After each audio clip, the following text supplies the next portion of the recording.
जौजी ने लिखा है सैकड़ों साल पहले। आज के किसी आलिम की बात बताता तो लोग इनकार करते। सैकड़ों साल, कहते हैं बलख में कहत पड़ गया, लोग हिजरत करके समरकंद आ गए। एक सैयदों का खानदान भी आया, एक ऐसी खातून भी आई जिसके साथ 3 बेटियां थी, बेटा भी कोई नहीं, खामन फौत हो गया।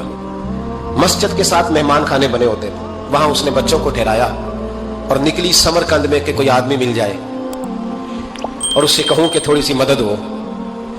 वो चलते चलती एक सेठ के पास, रईस के पास पहुंची। जिन लोगों के पास दौलत आती है ना, वो कई दफा सख्त जुमले कहने लगते हैं जो अल्लाह को पसंद नहीं आते।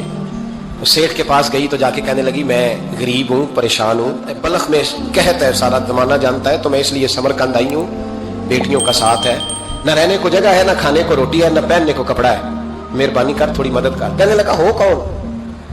तो उस सैयदादी ना कान आगे करके, हाँ किसी पे भी हालात सख्त आ सकते हैं, अल्लाह से डरना चाहिए, कान आगे करके ना कहने लगी, मैं सैयदादी और यहाँ मेरा अपना कोई नहीं, मेहरबानी कर।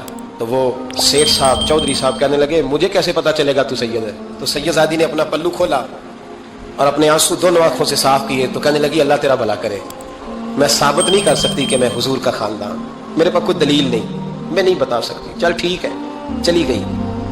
किसी ने बताया कि यहाँ एक यहूदी भी रहता है, वो बड़ा सखी है, यहाँ आतिश परस्त है, यहाँ पारसी है, सखी बड़ा। उसके पास गई, बैठी रही, लोग चले गए, कहने लगी परेशान, गरीब नहीं, कहने लगा भी देखा नहीं, समझ बाकी नहीं, कौन है?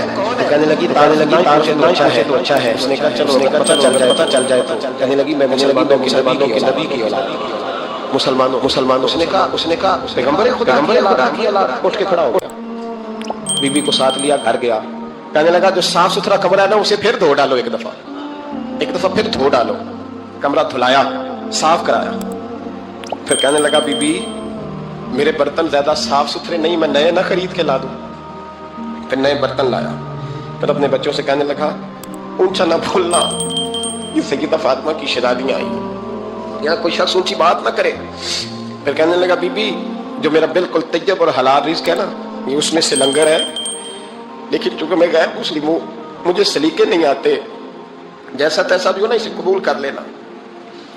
खातून को कहने लगा, ये घर है, जब तक जी चाहे यहाँ रहना, और देखना हो सके तो रात अपने नबी से सिफारिश करना, मेरा भी कोई मसला, मेरी भी कोई कबूलियत कहीं हो जाए। वो मुसलमान कहलाने वाला रात को सोया।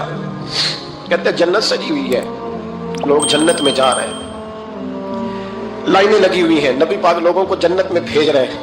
मैं भी दौड़ के लाइन में लग गया, फरिश्ते ने मेरा बाजू पकड़ा, का पीछे हट। तो मैं दौड़ के हुजूर की बारगाह में गया, मैं हुजूर सारे जन्नत में जा रहे हैं कि मुझे नहीं जाने देता। नबी पाक ने फरमाया, तू कौन है? या रसूलल्लाह मैं मुसलमान हूं। कहते हुजूर मुझसे फरमाने लगे, कोई दलील है तेरे पास? दलील है कोई तेरे पास? मैं चुप कर गया। फरमाया, मेरी बेटी तेरे दरवाजे पर आ ही गई थी तो तू दलीलें पूछने लग गया था। हम जा, दौड़ जा। सवेरे आंख खुली तो गलियों में ढूंढता फिरता है, तलाश करता फिरता है, कोने कोने में जाता है, वो सादात का घराना कहाँ है। ढूंढते ढूंढते उस गैर मुस्लिम के दरवाजे पे जाके पहचान लिया। तो कहने लगा, खुदा का वास्ता, जो तूने नौकरी की है ना, इनकी मुझसे 11 गुना ले ले, ये सादात का घर मुझे दे दे। तो कहने लगा, कल तू आता तो शायद बात और होती, आज बात और है। उसने कहा, मेहरबानी कर। कहा, नहीं, कल तू आता तो मामला और था, आज मामला आज और है, रंग बदल गया है, हालात तब्दील हो गए हैं, अब तू देख दाख के आया, जा दौड़ जा।